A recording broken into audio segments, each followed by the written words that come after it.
One of the reasons why this place was set up was because when I went through a 12-step rehab, there were people that I went through who couldn't do 12-step meetings.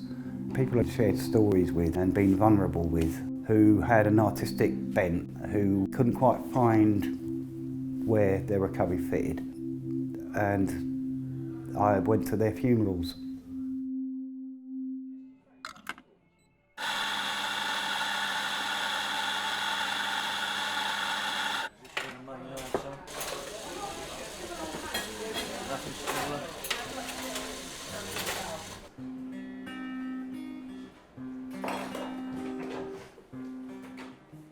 Cascade is a safe space for people who are in recovery or want to be in recovery. Basically, a daily reprieve from addiction. So people come here and go, I've got an issue with alcohol or drugs or whatever, and then you would take the time to sit down and talk to somebody and find out what their needs are, what their immediate needs are.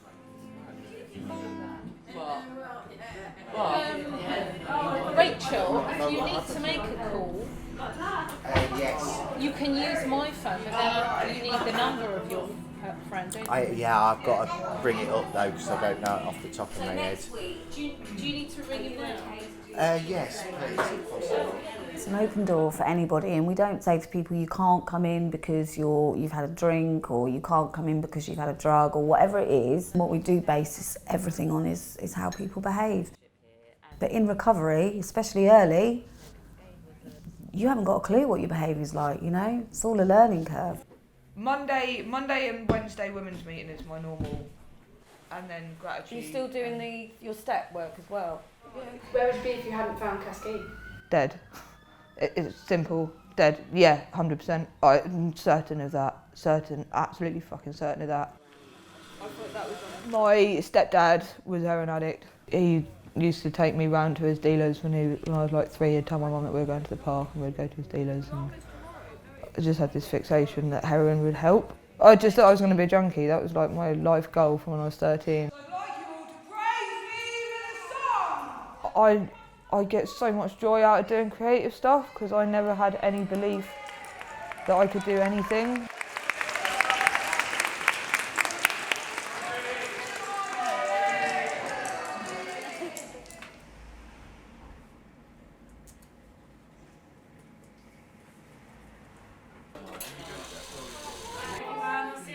See you later, take it easy. I didn't realise this cafe was around until the Big Issue man told me. So when I said I was thinking about giving it all up, he goes, well, try the Cascades down Baker Street. And then I thought, okay, I'll check it out. And to find out they've been through it as well, it makes you identify a bit more. A couple of days after that, I went back to my ex-girlfriend and said to her, I'm giving up, I'm just stopping drinking. And I was on a litre of vodka a day. And I stopped and I was so ill. But I was still doing a bit of heroin here and there. But my main priority at that time was to get off the vodka. Within 3 weeks, they phoned me up and said there was a place in rehab. And that was all because I came here. I've been here since it's opened in 2014.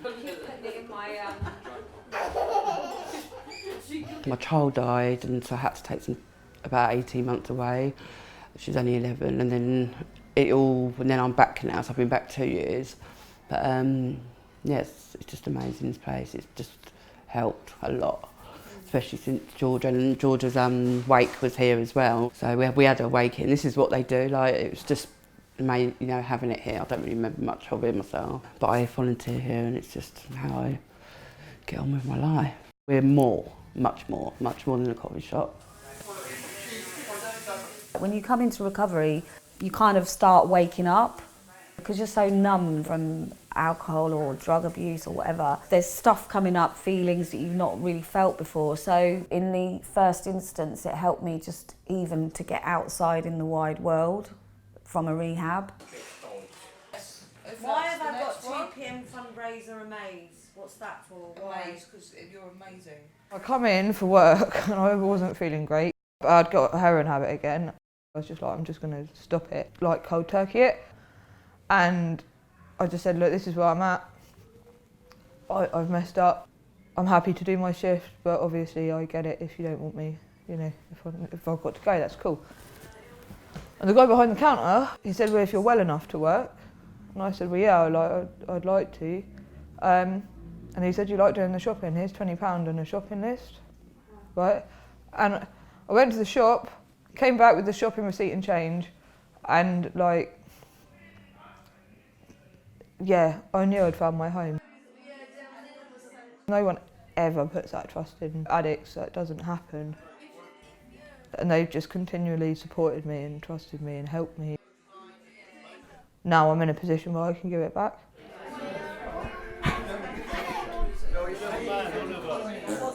I'm 3 years in this year. I met my girlfriend here. She was a volunteer here. And I've got a seven-month-old boy. I want my son to look up to me and go, yeah, Dad was all right. I never thought I'd have kids. And now, it's been the best 2.5 years of my life. And it all started by walking through that door in 2016, and it's quite emotional thinking about that. Yeah.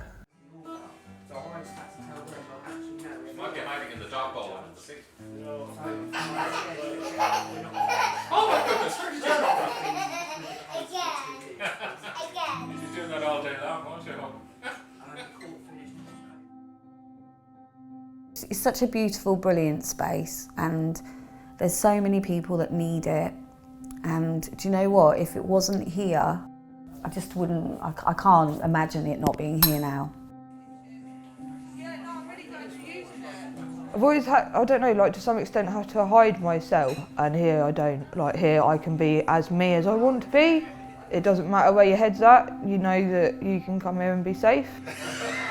I think I've actually found the person I should have been all them years. Actually, I found in the last 2 years, that's who I am now. Cascade's just been massive, massive, and I'm so grateful that this place exists. We're a community of recovering people. It can be really busy, it can be quite manic, it can have a really positive vibe, other times not so much, you know. It's real, you can't manage those things, but it is supportive, hopefully.